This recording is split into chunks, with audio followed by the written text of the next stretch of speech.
¿Qué está haciendo alguien por ahí? Buenos días. Bienvenidos a nuestro estudio de Apocalipsis. Hoy vamos a estudiar lección 3b, la carta a la iglesia de Esmirna y la carta a la iglesia de Pérgamo.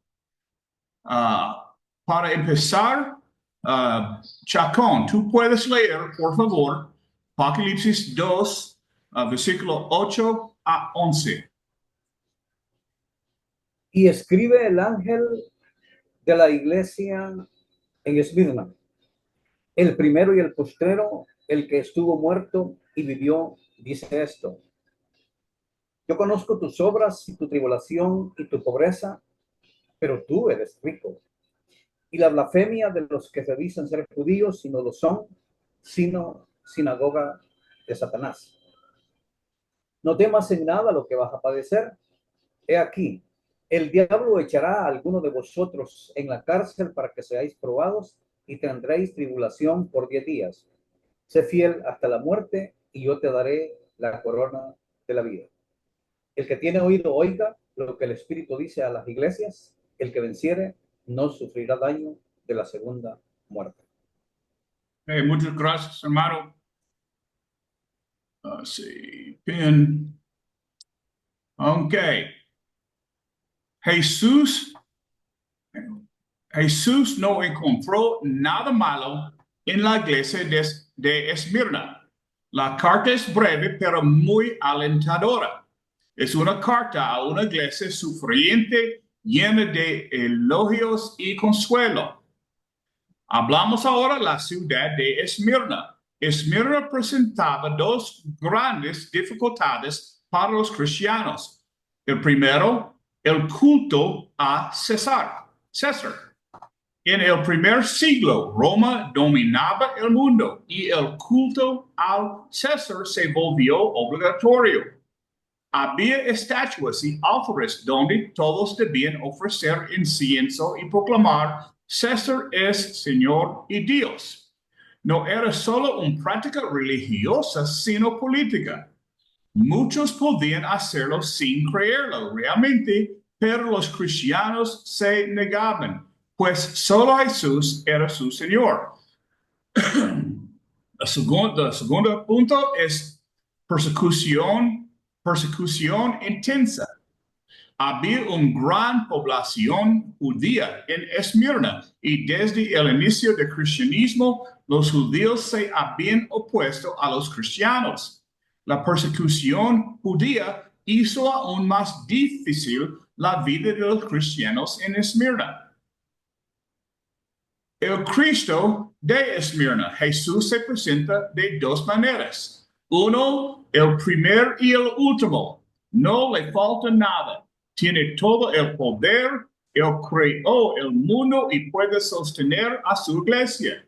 Tiene todo el poder. Él creó el mundo y puede sostener a su iglesia. Tiene todo el conocimiento. Nada le es oculto. Tiene toda la presencia. Estoy con vosotros todos los días hasta el fin del mundo. Y segundo, el que estuvo muerto y volvió a la vida. En Apocalipsis 1:18 Jesús dice: estuve muerto, pero ahora vivo por los siglos de los siglos. Si venció la muerte, tiene el poder para ayudar a los cristianos que sufren. El mensaje para hoy. La iglesia de Esmirna enfrentó tribulación y pobreza, pero Jesús les recuerda que son ricos espiritualmente. La persecución no debe hacernos temer. Cristo nos dice: sé fiel hasta la muerte y yo te daré la corona de la vida. Ad 10 en él muere en un cruz romano, pero él puede resucitar en resurrección en el tercer día. Lo que Jesús sabía: después de presentarse, Jesús menciona a tres verdaderas que sabía sobre la iglesia en Esmirna. Primero, conozco tu tribulación. Estaban siendo aplastados bajo una gran carga, como granos siendo triturados. Ser cristiano en Esmirna era difícil debido al culto a César y la persecución. Segundo, conozco tu pobreza. Eran pobres materialmente porque no podrían participar en la vida comercial de Roma al negarse a adorar a César. Pero Jesús dice, eres pobre, pero eres rico. Eran ricos en lo que realmente importaba, su relación con Cristo. Y tercero, conozco la blasfemia de los que dicen ser judíos y no son sino sinagoga de Satanás. Es una declaración fuerte, pero es porque los judíos estaban oponiéndose a la iglesia. Su blasfemia era negar la divinidad de Jesús y perseguir a los cristianos. El consuelo. Jesús hace tres promesas a los cristianos de Esmirna. Uno, vas a sufrir. El mundo tendréis aflicción. Juan 16:33. Seguir a Cristo no significa una vida sin problemas. Dos, serás victorioso. Sé fiel hasta la muerte y yo te daré la corona de la vida. Apocalipsis 2:10. No se puede derrotar al pueblo de Dios, la victoria es segura. Y tres, serás salvo. El que venciere no sufrirá daño de la segunda muerte. Versículo 11. La segunda muerte es el lago del fuego. Apocalipsis 26, 14 y 21:8. Los cristianos han sido librados del castigo eterno. La advertencia. Jesús no exige esto, pero sí fidelidad. Uno, sé fiel hasta la muerte. Esto no solo significa ser fiel toda la vida, sino estar dispuesto a morir por Cristo. La persecución podía costarles la vida, pero debían permanecer firmes. Dos, sé fiel hasta el final. Y sea que viven hasta la vejez o mueren por su fe, su llamado es el mismo, ser fieles.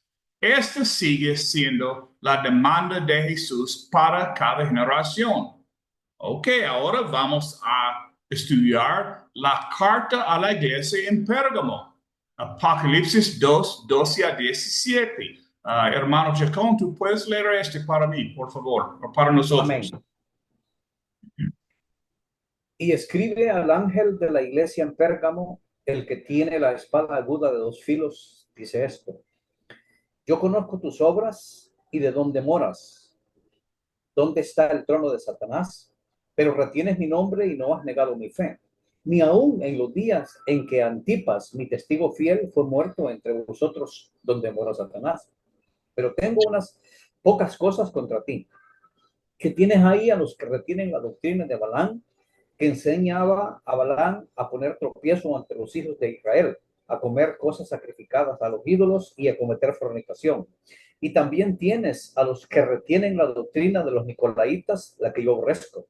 Por tanto, arrepiéntete, pues si no, vendré a ti pronto y pelearé contra ellos con la espada de mi boca. El que tiene oídos, oiga lo que el Espíritu dice a las iglesias. Al que venciere daré a comer del maná escondido y le daré una piedrecita blanca. Y en la piedrecita escrito un nombre nuevo, el cual ninguno conoce sino aquel que lo recibe. Gracias, hermano. El libro de Apocalipsis está escrito en un lenguaje altamente simbólico. Por lo tanto, algunas partes de él son difíciles de entender, pero no se puede pasar por alto aunque que se lea de manera casual el mensaje general del libro. La clave del libro es esta: el reino del mundo ha venido a ser el reino de nuestro Señor y de su Cristo, y él reinará por los siglos de los siglos. 11:15. Muchos estudios interesantes son provocados por este libro. Ahora hablamos sobre la ciudad de Pérgamo. La tercera de las 7 cartas está dirigida a la iglesia en Pérgamo y escribe al ángel de la iglesia en Pérgamo, versículo 12. Esta ciudad no tenía la prominencia comercial que tenían Éfeso y Esmirna, ya que estaba a 15 millas tierra adentro y por lo tanto no era una ciudad portuaria, pero era una ciudad muy importante. Primero, una ciudad capital. Pérgamo era la capital de la provincia de Asia. Roma gobernaba Pérgamo, pero no fue por conquista, fue porque Pérgamo se sometió voluntariamente a Roma. Roma recompensó a la ciudad haciéndola la capital. 2. Una ciudad literaria. Pérgamo era importante porque tenía una de las bibliotecas más grandes que existían en el mundo antiguo. Su biblioteca tenía 200,000 volúmenes. Esto es notable, especialmente cuando recordamos que todos los libros en el primer siglo debían reproducirse a mano, sin la ayuda de prensa de impresión. Y 3. Una ciudad histórica. Pérgamo era importante porque en esta ciudad se inventó el pergamino. El pergamino era un material de escritura hecho de las pieles de los animales. Todos los manuscritos más antiguos de las escrituras que tenemos hoy fueron escritos en pergamino. Pero antes de que se usara el pergamino, el material de escritura era hecho de médula de los juncos que crecían exclusivamente a lo largo de las orillas del río Nilo en Egipto y se llamaba papiro. Egipto tenía el monopolio de este material de escritura.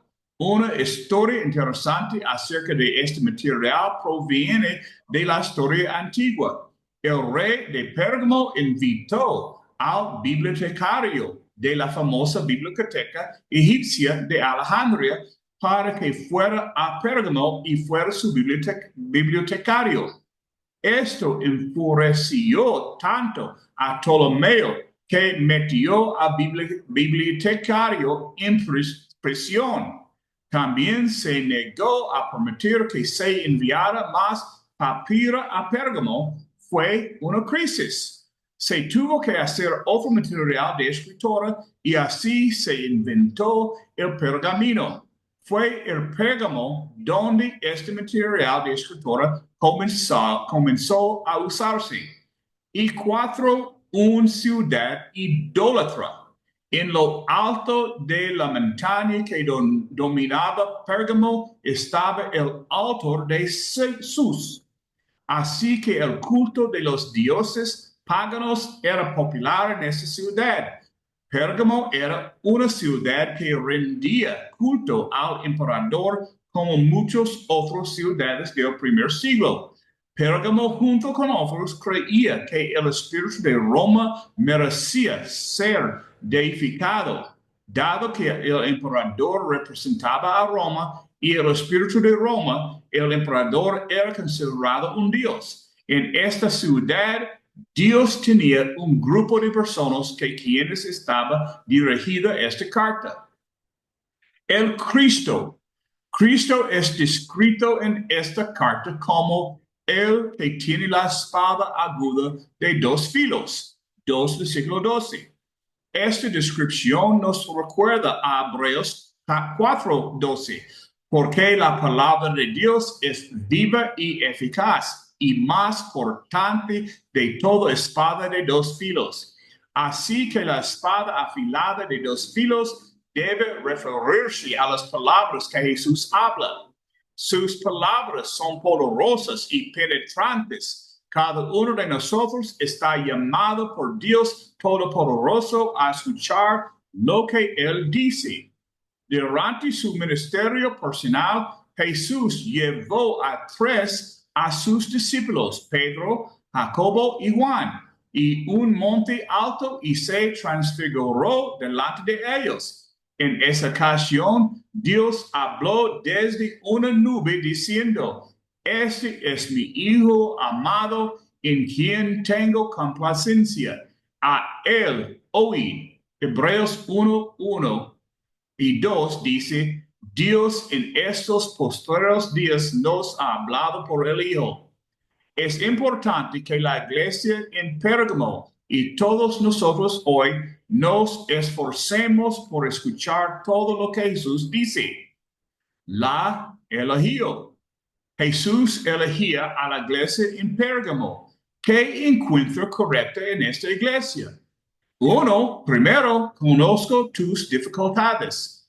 Él dice, sé dónde moras. Esta es una frase interesante porque habla de un lugar de residencia permanente. En su oración antes de su crucifixión, Jesús oró por sus discípulos. Dijo, no te pido que los saques del mundo, sino que los guardes del mal.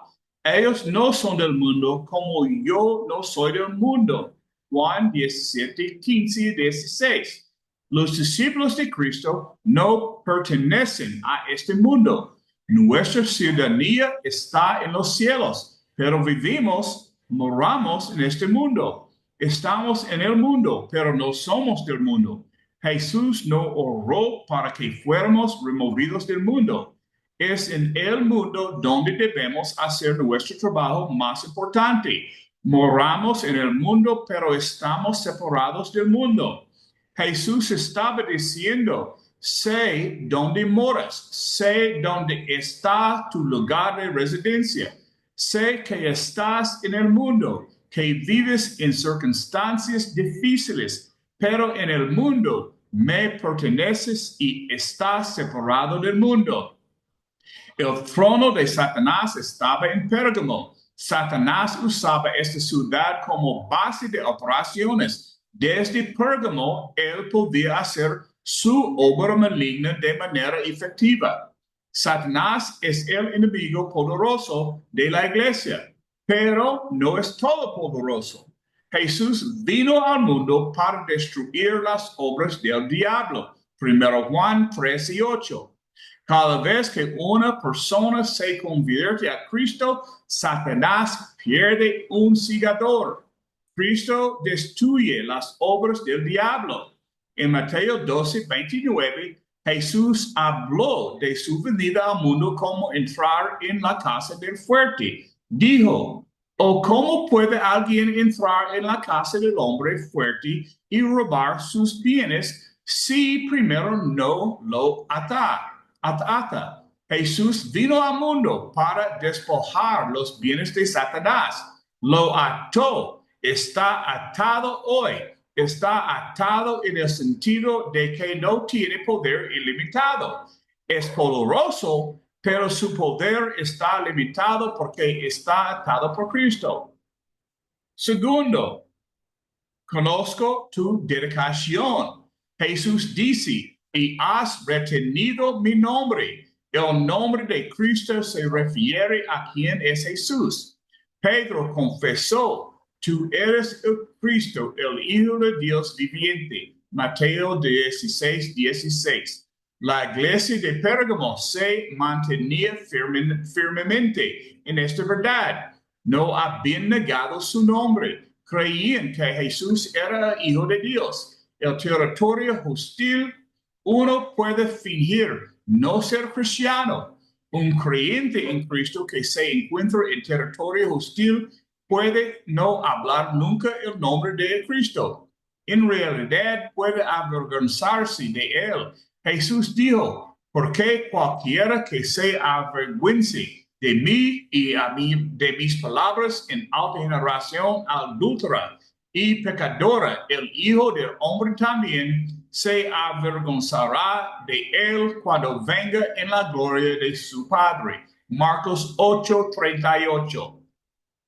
Podemos negar el nombre de Cristo simplemente permaneciendo en silencio frente al enemigo.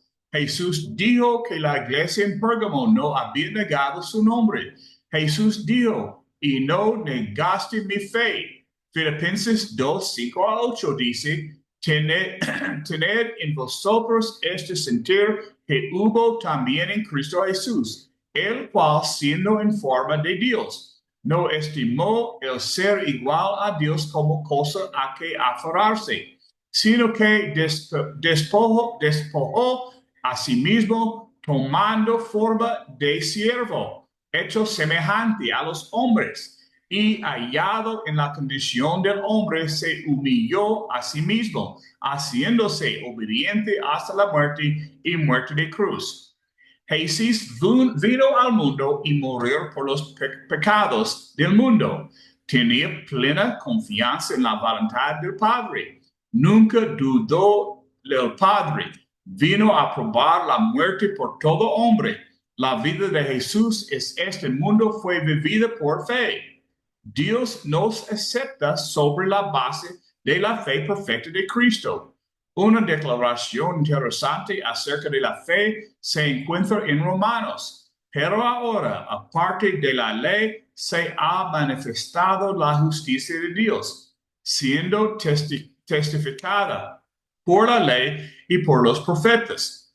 La justicia de Dios por medio de la fe en Jesucristo para todos los que creen. Romanos 3, 21 22. Dios nos acepta debido a nuestra fe, obediencia a la voluntad de Cristo. La iglesia en Pérgamo dijo que Jesús había mantenido su propósito y había permanecido como parte de ese propósito. Su mención a Antipas en esta carta, Jesús dice, aún en los días de Antipas, mi testigo, mi fiel, que fue muerto entre vosotros. Todo lo que sepamos acerca de Antipas es que en Pérgamo fue el fiel mártir de Jesús. Murió por el nombre de Cristo. Murió por la fe de Cristo, incluso frente al martirio. La iglesia de Pérgamo se mantuvo fiel al nombre y la fe de Jesucristo. Aquí está entonces la elogio. Vives donde está el trono de Satanás, pero has retenido mi nombre. No has negado mi fe. Cuando Antipas murió por mi causa, aún fuiste fiel. Y la crítica. Sin embargo, algo no estaba bien con la iglesia en Pérgamo. Jesús dice, pero tengo unas pocas cosas contra ti, porque tienes allí algunos que mantienen la doctrina de Balaam. Para entender esta doctrina debemos leer Números 22 a 24. La nación de Israel había salido de la esclavitud egipcia. Todos caían ante el pueblo de Dios. Balac, el rey de Moab, pidió al profeta Balaam que maldijera al pueblo de Israel antes de enfrentarlos en guerra. Balaam llevó el asunto a Dios. Dios dijo, no, ellos son mi pueblo y son benditos. Cuando Balac ofreció grandes recompensas a Balaam, él volvió por segunda vez y le preguntó a Dios si podía maldecir al pueblo. Dios se disgustó con Balaam. La palabra que describe la enseñanza de Balaam es compromiso. Aquellos que mantienen la doctrina de Balaam comprometieron la verdad clara y revelada de Dios y siguieron su propio camino. No todos los que sostienen la enseñanza de Balaam han muerto. ¿Cuántas personas hacen lo que quieren a pesar de la verdad revelada de Dios? No puedes retrasar la verdad y estar en lo correcto. No puedes estar en lo correcto religiosamente si estás equivocado doctrinalmente. El problema con la iglesia en Pérgamo era el compromiso. La corrección. Se da una advertencia. Jesús dice, arrepiéntete. Por tanto, de lo contrario, vendré a ti pronto y haré guerra contra ellos con la espada de mi boca. Él vendrá y peleará contra ellos con su palabra. El error y el compromiso nunca pueden resistir el escrutinio de la palabra de Dios. ¿Has investigado las creencias que tienes a la luz de la verdad? Nunca comprometas, nunca cambies de seguir su camino. La advertencia es arrepentirse del compromiso y seguir la verdad. Jesús dijo, no todo el que me dice, Señor, Señor, entrará en el reino de los cielos, sino el que hace la voluntad de mi Padre que está en los cielos. Mateo 7, 21 a 23. La consolación. Luego hay una promesa. El que tiene oído, oigo lo que el Espíritu dice a las iglesias. Al que venciere, le daré del maná escondido, le daré una piedra blanca. Jesús promete al fiel que él lo sostendrá y lo hará victorioso. También dice, le daré un nuevo nombre. Los nombres son significativos para Dios. Él nos dará un nombre que significa que le pertenecemos. En conclusión, comprometido la verdad. Eres fiel hasta el punto de que puedes reclamar la promesa del maná escondido y el nuevo nombre. El Cristo de los candelabros bendecirá y guiará a sus fieles. ¿Por qué Jesús alaba a la iglesia en Esmirna por su sufrimiento? ¿Y cómo deberían los cristianos hoy ver a la persecución y la pobreza a la luz del versículo 9? Ok, es tiempo para discusión, preguntas.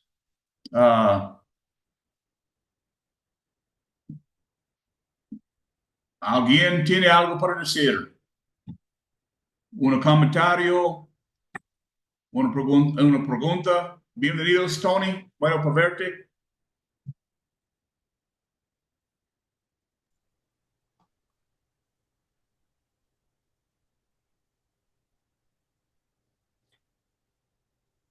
Hola, hermano. No sé si me va a permitir hacer algún comentario, hermano. Ok. Prácticamente ya el estudio, pues, lo acaba de dar usted y pues está para mí básicamente o prácticamente está explicado. Sin embargo, pues pienso que no perdemos nada con que yo agregue algunos tips, como suelo decir, para que, para que termine de quedar mejor o más explicado. En cuanto a la iglesia de Esmirna, decir que en Esmirna habían sinagogas judías, o sea, tenemos que entender eso. Según algunos historiadores, habían como mínimo 9 sinagogas judías. Esmirna estaba gobernada bajo el Imperio Romano y de hecho allí habían estatuas y habían templos del emperador al cual todos los ciudadanos de Esmirna tenían que hacer culto a ese emperador al menos una vez por año, a excepción de los judíos. Parece que los romanos le habían dado esa excepción a los judíos porque ellos reconocían que los judíos tenían una, llamémosle, una religión monoteísta. En la carta del Apocalipsis dice el Señor que Él conoce las obras de los hermanos que se reunían ahí y que tenían tribulación. Obvio, tenían tribulación porque ellos no se iban a prestar a adorar al emperador. Y tenían pobreza. De hecho, muchos de ellos ya eran pobres y otros se hicieron pobres porque al no adorar al emperador no se les permitía hacer negocios ni se les permitía trabajar. Ya te puedes imaginar la condición en la que estos pobres hermanos estaban. Y luego dice que él conocía la blasfemia de los que dicen ser judíos y no lo son, sino que eran sinagogas de Satanás. ¿Por qué? Porque los judíos entonces parece que confabularon con el imperio para perseguir también a los cristianos. Por eso habla de las sinagogas de Satanás. Luego dice que hay que ser fiel hasta la muerte y que Él nos iba a dar la corona de la vida. Eso no merece mucha explicación, ya todos lo entendemos. Quizá lo que yo pienso, siendo empático y estando, quizá, no es que sea divino, en la mente de muchos de los hermanos que me están escuchando, es en donde dice que tendréis tribulación por 10 días. Entonces, esa parte, hermanos, es una parte que ha sido muy discutida, pero que nosotros no nos vamos a tener en estar buscando partido, porque esos 10 días, número uno, pueden ser literales. Número dos, esos 10 días, acuérdese que en numerología judía, el número 10 significa número de la ley, número de la totalidad o número de la perfección. Y el pueblo de Dios fue perseguido por 10 emperadores, hermanos. O sea, esto está probado en la historia. El pueblo de Dios fue perseguido por 10 emperadores, comenzando por Nerón y terminando por Juliano el Apóstata. Y esto fue desde el 64 hasta el 305. Entonces, que ellos iban a ser perseguidos por 10 días, ve tú cuál tomas. Podía referirse a las 10 persecuciones de los 10 emperadores o a la totalidad, o puede ser a los 10 días literales. Yo tengo mi propia interpretación, pero no las quiero decir. Coge usted la que quiera. Y luego en la iglesia de Pérgamo, quizá alguna de las curiosidades que pudiéramos tener es no el maná escondido en el versículo 17, sino que donde Jesús dice que les iba a dar una piedrecita blanca. En esa época, Jesús no desconocía eso, ni los cristianos de ese tiempo desconocían eso. En esa época, cuando usted o yo íbamos a ser juzgados en un tribunal y cuando el juez nos declaraba absueltos, nos daba una piedrecita blanca con el nombre escrito ahí. Eso era así literal. A lo mejor quizás a eso se está refiriendo Jesús cuando dice que si nosotros pensemos, nos va a dar una piedrecita blanca. O sea, está hablando de una forma metafórica. Me voy a quedar aquí porque no quiero tomar mucho tiempo para algún comentario o para alguna otra cosa que quieran decir, mis hermanos. Muchas gracias, hermano. No, pues, gracias por sus palabras. Ok, una pregunta. ¿Qué significa ser fiel hasta la muerte? Volando, tu grupo tiene una respuesta para eso.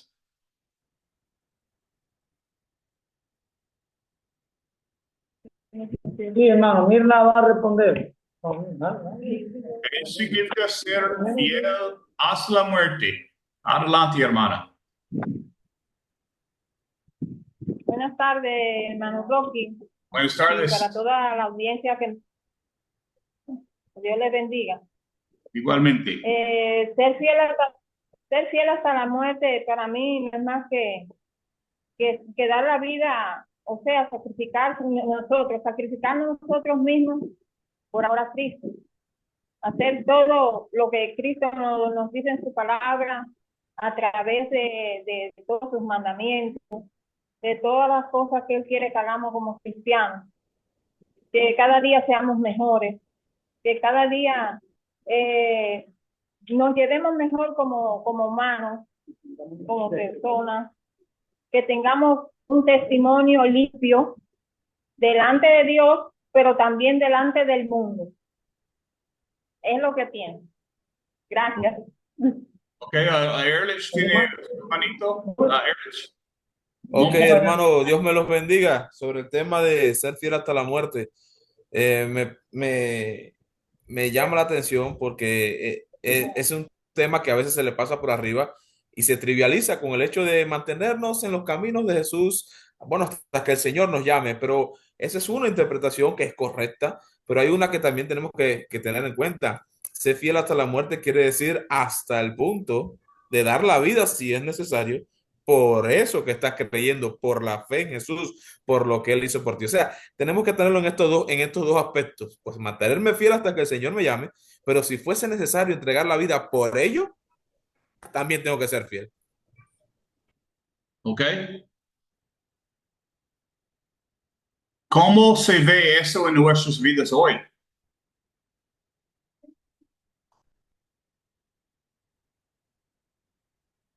Fiel hasta la muerte, ¿cómo se ve eso en nuestras vidas hoy?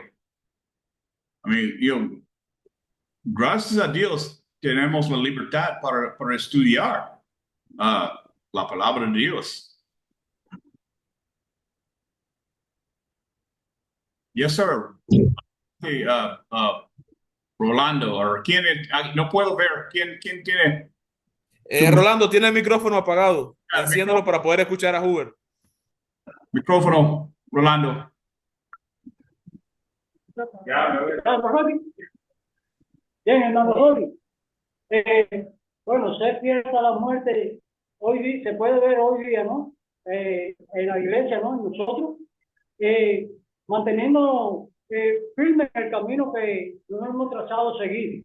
Todos nosotros vinimos a Cristo con el propósito de mantenernos firmes en este camino. Y a pesar de todos los problemas, todas las situaciones que estamos enfrentando hoy día, estamos pasando por muchos problemas, muchas situaciones, pero nada de esas cosas nos pueden apartar del Señor. Como bien él dice en Romanos capítulo 8, que nada de estas cosas, ni la tribulación, ni la persecución, ni la tristeza, nada de eso nos puede apartar del camino del Señor. Debemos mantenernos firmes a Él, porque el Señor nos ha dado una promesa a todos aquellos que seamos capaces de mantenernos en este camino. Sabemos que es un camino difícil, un camino en el cual tenemos que esforzarnos, pero si le somos fieles al Señor, pues el Señor nos dará esa promesa que Él nos da. Sí, hermano, por aquí al médico. Quisiera añadir algo ahí también y decirle que es difícil en estos tiempos, de todos los tiempos, porque tenemos un instinto de supervivencia que puede ganarle a esa otra prioridad que tenemos, que es seguir a Cristo. El mismo Pedro, cuando lo reconocieron que se llevaban a Jesucristo, lo negó 3 veces por el instinto de supervivencia, pero aún así, se arrepintió y luego siguió el verdadero camino de la salvación. Pienso que nosotros debemos hacer lo mismo, seguir ese camino, porque como dice anteriormente el hermano Hoover, tenemos promesa de vida eterna, no importa la muerte física, porque tenemos vida eterna en el cielo con Dios. Amén.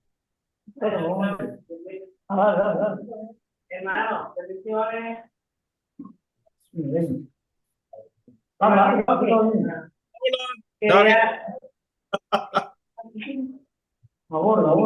Quería agregar algo ahí también, hermano, que esta iglesia de Esmirna tiene una característica, que el Señor, cuando le habló a la iglesia, no envió condenación hacia ella. ¿Por qué? Porque no envió condenación igual que la iglesia de Filadelfia, porque vio la fidelidad de los cristianos en esa iglesia. Entonces, yo creo que eso es un ejemplo para nosotros, y quisiéramos también que el Señor pensara así, al igual que nosotros, porque es una iglesia que fue perseguida, masacrada, y sin embargo se mantuvo firme en el camino del Señor. Sé que hay lugares, hay otros países actualmente que la persecución cierta peor que, por ejemplo, que acá en Cuba, que tenemos la facilidad de transmitir, de estudiar, de hablar de Dios abiertamente. En otros lugares no, otros lugares están parecidos como la iglesia de Esmirna, y creo que este ejemplo de esta carta nos sirve a todos para mantenernos fieles hasta el final, porque recibiremos, como dice la Escritura, esa cosa que tanto anhelamos, ¿no? Y la vida eterna, que está con el Señor hasta como por toda la eternidad. Ok, Erlich, tiene tu manito, pero recuerda, yo tengo una otra reunión después de este. So, breve, muy breve. Solo recordar lo siguiente, con respecto a la fidelidad hasta la muerte, en Filipenses 2:8, hablando del sacrificio de Cristo, dice, y estando en la condición de hombre, se humilló a sí mismo, haciéndose obediente hasta la muerte y muerte de cruz. O sea, él no temió enfrentar las consecuencias que fueran por ser obediente. Y la obediencia y la fidelidad Son dos cosas que van de la mano, son básicamente sinónimos en lo que trata la Biblia. Entonces, nosotros tenemos que en estos tiempos ser fiel hasta la muerte. ¿De qué manera? En obediencia, haciendo lo que Dios quiere y cumpliendo sus mandamientos por encima de todo lo que de todo lo que se pueda oponer a la voluntad de Dios o al plan de Dios. Sí, yo puedo leer dos vías. Yo puedo leer dos vías. Uno es tú necesitas ser fiel hasta tu última respira, hasta cuando tú mueres. Pero igualmente, como dijo Jesús, que puede cambiar, que vale la pena por cambiar su alma. Nada. Nada es mejor que la salvación de tu alma. Eso es como yo leo. Tu vida en este mundo es nada en comparación de vida eterna. Necesitamos recordarnos. Ok, Rolando, ¿tú tienes algo para decir? No, iba a abordar un poquito más también ahí, porque cuando preguntamos ahorita en nuestros días, hoy nosotros quizás no tengamos la persecución. Por ejemplo, aquí en Cuba, que estuvieron los cristianos en aquella época de Esmirna, ¿no? Y de otras iglesias. Y hoy nosotros también tenemos que ser fieles a la muerte, porque la fidelidad se puede manifestar de muchas maneras. Usted ha hablado de dos. Y yo creo que la fidelidad también se puede manifestar en la preparación que todo miembro del cuerpo debe de tener. Porque muchas veces hay miembros que están en el cuerpo, pero no se preparan para hacer la obra de Cristo. Y cuando hablamos de la fidelidad, aunque no tengamos persecución, si nos mantenemos haciendo la obra de Dios, llegará el momento en que Dios también nos va a recompensar por lo que hemos hecho y nos hemos mantenido hasta el momento de partir, ya sea en la vejez o ya sea por una situación X. Pero la fidelidad la manifestamos si en nuestra preparación, en nuestro tiempo en el que Dios nos ha permitido vivir, lo aprovechamos para servirle al Señor. Creo que hay muchos cristianos que hoy día se han descuidado de esa fidelidad a Dios y más que aprovechar el tiempo, están perdiendo el tiempo. Y nosotros tenemos que aprovechar el tiempo, porque cada día cuenta. Y cuando hacemos la obra de Dios para agradarle, estamos manifestando esa fidelidad que yo creo que también se aplica, ¿no?, en nuestro tiempo. Creo que la iglesia de Mirna, como decía la hermana Dari, fue un ejemplo para nosotros en consagración, ya que fue una iglesia que, a pesar de que no tuvo prácticamente un señalamiento negativo, sino más bien un reconocimiento de su fidelidad, también nos muestra a nosotros de la fidelidad que tenemos que tener hoy día, porque también nosotros de alguna manera sufrimos tribulaciones, tentaciones, sufrimos padecimientos, pero si en medio de estas angustias que padecemos somos fieles haciendo la obra de Dios, entonces recibiremos también la corona de la vida eterna. Es lo que quería decir. Ok, una más pregunta. Oh, hola, Leo, ¿cómo le va? Ok, Bien, quería, adelante. no, quería un momentito. Adelante. Sí. Aquí hay un personaje que es Policarpo. Policarpo fue un pastor que realmente él dio su vida por la iglesia, dio todo por la iglesia de Esmirna. Este hombre es un ejemplo de la fidelidad de los cristianos en aquel tiempo, y este nos sirve como ese ejemplo para que veamos tanto que él soportó, y así nosotros también podemos soportar, pero no solamente soportar, sino ver todas las cualidades que tenía Policarpo para ser un buen pastor, porque él pastoreó bien en este tiempo de la iglesia. Amén. Amén. Venga, próxima pregunta. Ok, en Pérgamo era un problema con la doctrina falsa. Ellos estaban practicando adoración de Balaam, y una dios falsa. Y mi pregunta es, ¿tenemos en este día doctrina falsa dentro de la iglesia, en nuestra iglesia? Y si tenemos, ¿qué es esta doctrina falsa que tenemos que enfrentar en nuestros tiempos?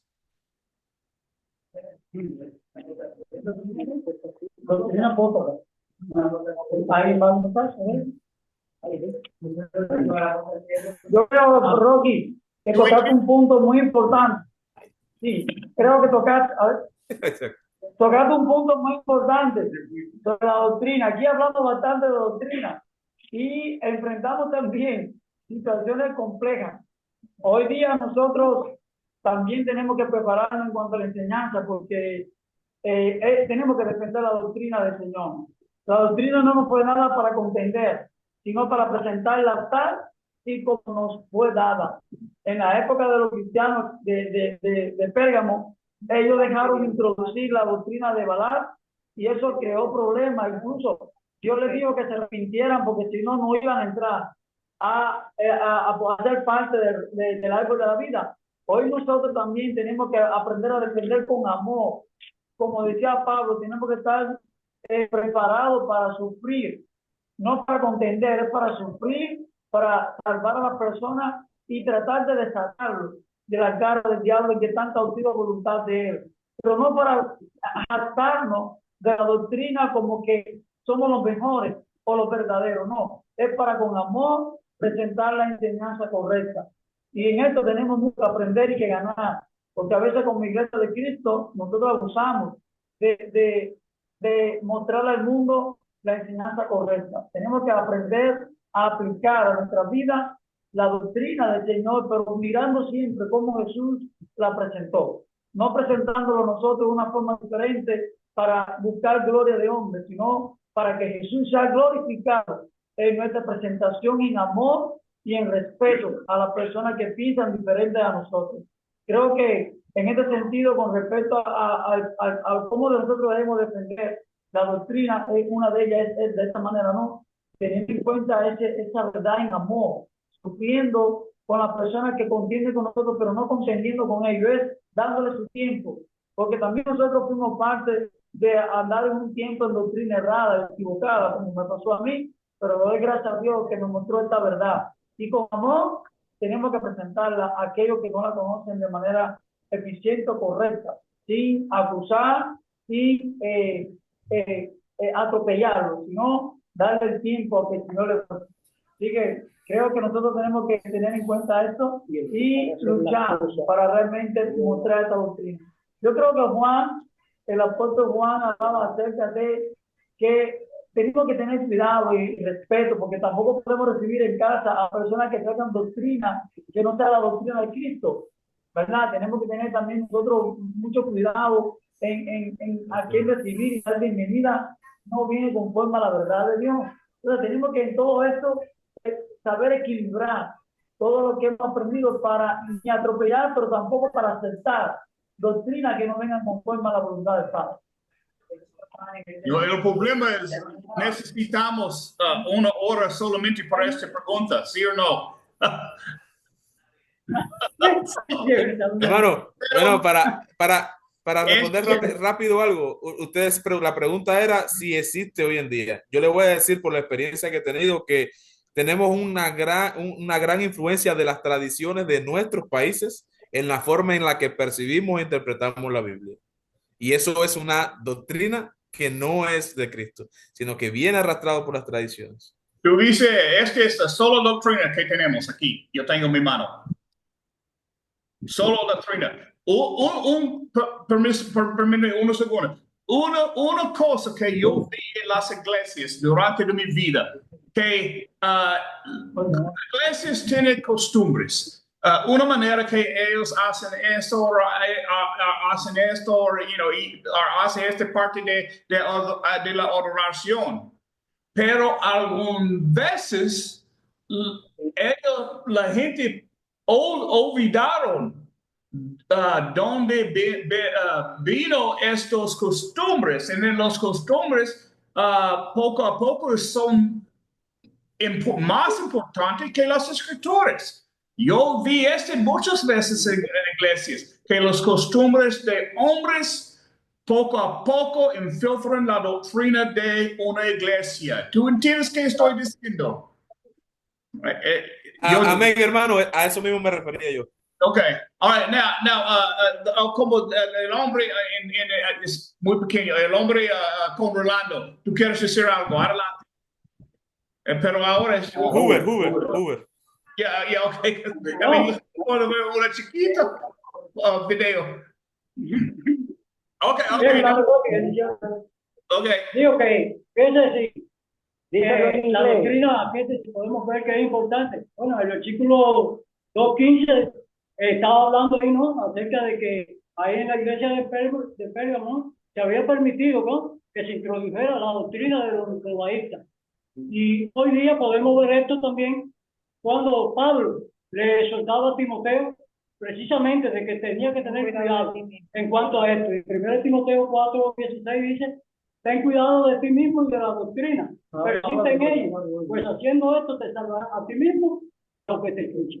O sea que Pablo le estaba dando este consejo a Timoteo de que debía tener muy presente la doctrina, que no podía apartarse de ella, porque si no, no solo se iba a perder él, sino que iba a perder a aquellas personas que lo escucharon. Perdón, Rocky, pero de todas maneras, hoy día hay un movimiento doctrinal muy fuerte, por lo menos en Cuba se está viendo y tenemos que cuidar la iglesia para no permitir que esa doctrina entre en la iglesia de Cristo, porque, por ejemplo, hoy aquí en Cuba se está viendo un movimiento apostólico y ya se está predicando de que en cada iglesia deben haber apóstoles, y se está luchando para que en las iglesias existan los apóstoles. Esta doctrina que nosotros tuvimos apóstoles en el principio, hoy día ya no está entre nosotros desde el punto de vista de un apóstol físico, porque nuestros apóstoles partieron y tenemos su enseñanza, su doctrina, y tenemos que vivir por la doctrina de ellos que se nos dejó como iglesia, pero no para nombrar hoy día apóstoles. Yo creo que cada uno de nosotros hoy representa a Cristo cuando predicamos su evangelio, cuando predicamos su palabra, su verdad, y eso es lo más importante, que nosotros prediquemos el evangelio de Jesús, la enseñanza, pero tenemos que tener cuidado porque como había en aquel tiempo doctrina de los nicolaitas, de la de Balaam, hoy día también hay doctrina de hombres que tratan de ser infiltradas en la iglesia. Incluso muchos miembros, a veces no tienen madurez, tratan de contender con los líderes para que se nombren incluso apóstoles en las iglesias.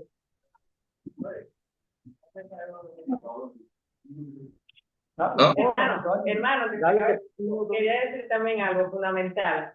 ¿Qué pasa? Que ahora hay movimientos carismáticos que se llaman de la doctrina sobre la prosperidad. Es decir, que en América Latina fundamentalmente, como hay los países son tan pobres, esta doctrina viene para darle aliento a la gente para que sean prósperos, es decir, olvidarnos de la verdadera doctrina de Cristo. Entonces, en las iglesias, también de Cristo, ¿qué está pasando? Como este movimiento es como la hechicería, vaya, en el mundo de afuera. Vienen, vamos a estudiar, y entonces llevan muchos hermanos de Cristo a esa doctrina para estudiar, y al final, como no están bien preparados, entonces también caen en este engaño de Satanás a través de estos apóstoles de la prosperidad. Por eso tenemos que prepararnos muy bien en cuanto a los puntos fundamentales de la doctrina de Cristo para no poder defenderla donde quiera que nos encontremos, tanto hombres como mujeres. Sí, y creo que para concluir, creo que cuando Pablo mandó a corregir lo deficiente que usó a Tito, a Timoteo y a otros tantos, él nunca vio establezcan en cada iglesia apóstoles, sino pastores, obispos, ancianos. Creo que cuando miramos bien lo que bíblicamente se nos ha revelado por el Espíritu Santo de establecer la doctrina y el movimiento de gobierno en la iglesia, nunca se mencionó apóstoles, y mucho menos una doctrina de prosperidad. Yo creo que la iglesia tiene una doctrina bien definida, que es la doctrina apostólica, y es por la que tenemos nosotros que luchar y mantener como la representación de aquella iglesia primitiva. Gracias, Rocky. Ok, ya. Yo necesito, pero muchas gracias a todos. Buen clase. Tenemos como casi 20 personas en Zoom. Ahora tenemos 15 dispositivos conectados por la WhatsApp. So, buena asistencia, buen clase, mucho comunicación, muchos comentarios. Gracias a todos a ustedes. Ok, alguien puede orar y yo necesito ir a otra reunión, por favor. Sí, hermanos, los invito a orar a todos. Bendito Dios y Padre Celestial, gracias por este día, Padre. Gracias por este maravilloso estudio que hemos recibido con nuestro hermano Rocky. Y gracias también, Padre, por aquellos hermanos que han hecho su intervención clara, precisa, Padre, y sencilla, Padre, para que podamos entender todo lo que viene de tu palabra y de tus enseñanzas, Padre.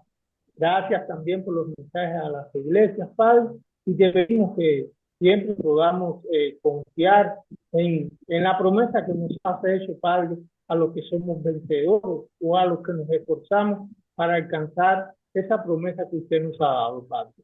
Bendícenos, bendice a tu pueblo, bendice a tus hijos y bendice a todos aquellos hermanos que han estado en esta tarde para recibir este curso, esta enseñanza, Padre. En el nombre de Jesús, humildemente te decimos amén. Amén. Amén.